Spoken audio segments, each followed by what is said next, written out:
Cooke here, and this is the fifth supervisory video that we're looking at in terms of the Hawkins and Shohet model on the vocal part of it is the seven-eyed model of supervision. That's what they call it, and it comes from their book Supervision in the Helping Professions in 1989.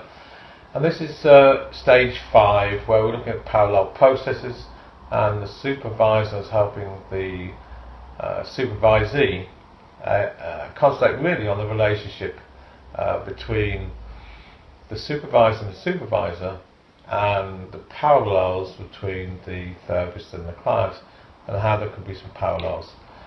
Okay, so I've got Rory Lee Oakes here again, and hello again. Hello. So we're continuing this theme. And yes. Where we left it was looking at counter-transference. Yes. So what are we on the 6th session you've got to now? Yep. Where are you up to now with this? Well, it's interesting though. The theme of the work has now shifted away from the son to some extent, and she's moving into her previous relationship with the son's father. So the person she's married to now is the second husband, and we get in a lot of his dad did this, his dad used to drink, his dad used to do this, he's just like his father, and at one point I gently challenged the client and said, do you see any of your son, anything of your husband in your son? And she said, oh yes, he's just like him. And I again gently said, he's a different person. He's a different person. I can understand that the frustrations may be the same, but actually he's a different person. Yeah, that's good. And that she kind of stopped a little bit, and she kind of looked at me as if I'd kind of said something out of turn. And she paused, and she kind of did that and looked into space. And then she said, yeah, I guess it is, yeah. And she was almost kind of lost in it, but I left her a little while in that place. That place. I just left her. It was almost like there was a new process evolving in her. So I just left that until she looked back at me again. And then I said to her, how did you feel about me saying that? And she said, well, you're right, but he's just doing the same things. So we worked on those kind of historic themes. Yeah, it sounds like you're going a long way in terms of helping her sort out what's happening. And as you talk to me, I'm starting to really take this picture even further where you're up to. And as you bring it to supervision, how do you think you've got on so far in the last 6 sessions? And are there any supervision issues at all, or are you really pleased about how you've got on? Or I kind of like this client. I can see that given she's under a lot of constraints, sort of societal constraints that are holding her back. If she lived in her own home, then maybe if she could then go and bring her son back. I don't know how it would pan out, but she could.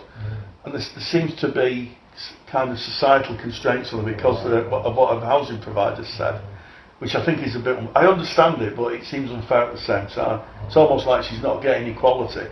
If she'd lived in a mansion somewhere, there wouldn't have been a problem.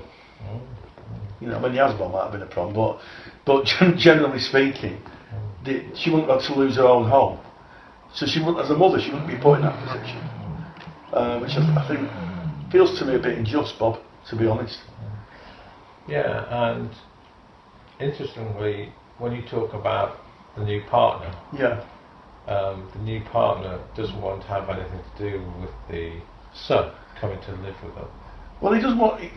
I think he's struggling because he knows that when the son comes, their life will just change for the worse because of external forces that they have no control over. So he's frightened that they're going to lose what little they have. Okay, right. And do you think there's some truth in that?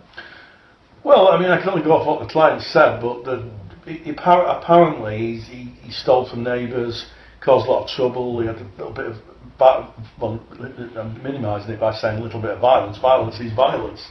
You know, he lashed out, and he basically said if he comes back, the people who run it, it's like a social housing provider, will terminate his tenancy because of health and safety issues, risk issues, that type of thing.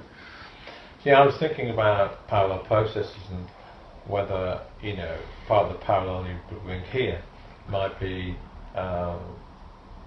like me being him or something like that. But you know, you've kind of seen quite clear.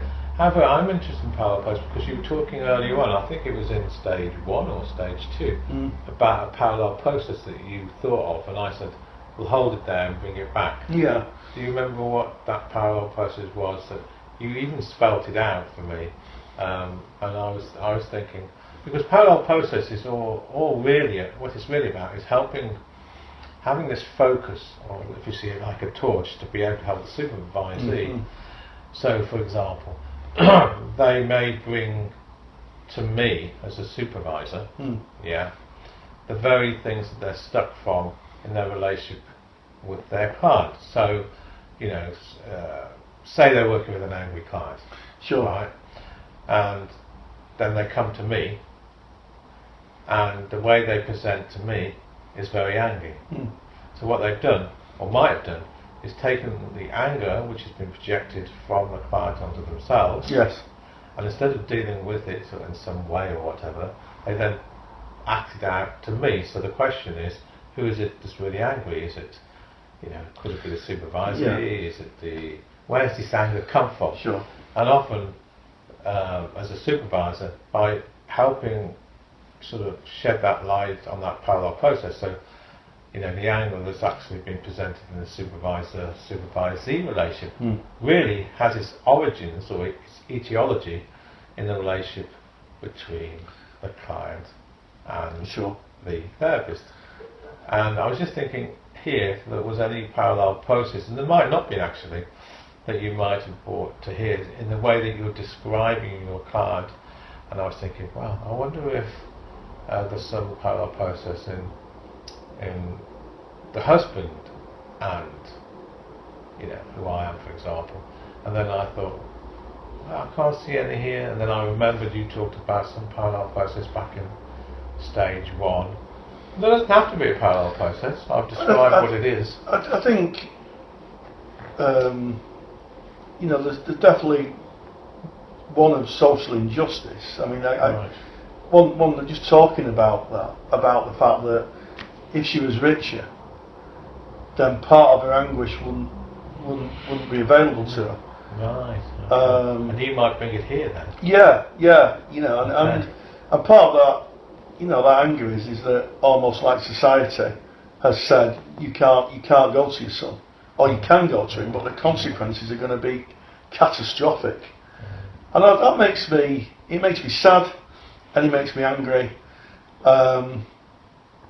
And to be honest with you, I wonder if I'd be a bit angry at her husband for not kind of saying, well, why don't we? I understand why he's saying that, but maybe thinking about husband might be kind of saying, if it was me, I'd be going, well, maybe we should give it a go, but I think underneath it would be the road to catastrophe anyway, because he's not in treatment, you see. And it would be a parallel process if the client, or the client talking about the husband, brought to you their real anger about social injustice, and instead of you, I don't know, feeding it back to the client or talking about where it all comes from, you bring it to me, and then put it onto me. That would make the parallel process, and then I could grasp hold of it here, and then help you, if it's you know, useful in the supervisory process, bring it back to perhaps what wasn't discussed in the original relationship between the client and the therapist. That's parallel process to it too. And sometimes there isn't, but I think it's a useful way of looking at things, and stage 5 focuses on that. Yeah. So, thank you. Thanks, Bob.